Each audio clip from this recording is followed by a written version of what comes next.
গোপন সূত্রে খবরের ভিত্তিতে কালিয়াগঞ্জের মালগাঁও এলাকা থেকে একটি উট উদ্ধার করল কালিয়াগঞ্জ থানার পুলিশ। পুলিশ জানিয়েছে শুক্রবার গভীর রাতে ওই উটটিকে উদ্ধার করেছে পুলিশ।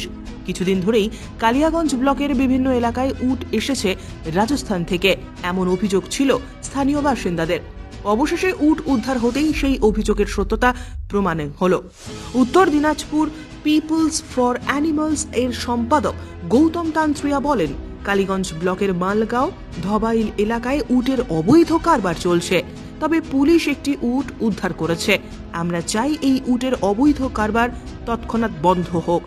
উট পাচার বন্ধ করতে পুলিশকে আরও তৎপর হতে হবে। কালিয়াগঞ্জ থানার অন্তর্গত মালগাঁও থেকে কালিয়াগঞ্জ পুলিশ একটি উট উদ্ধার করেছে।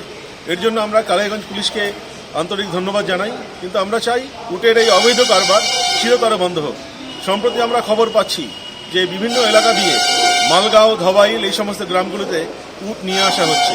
আমরা চাই প্রশাসনের নজরদারিতে এই অবৈধ উটের কারবার যাতে চিরতরে বন্ধ হয়। ব্যুরো রিপোর্ট, উত্তরের প্রহরী।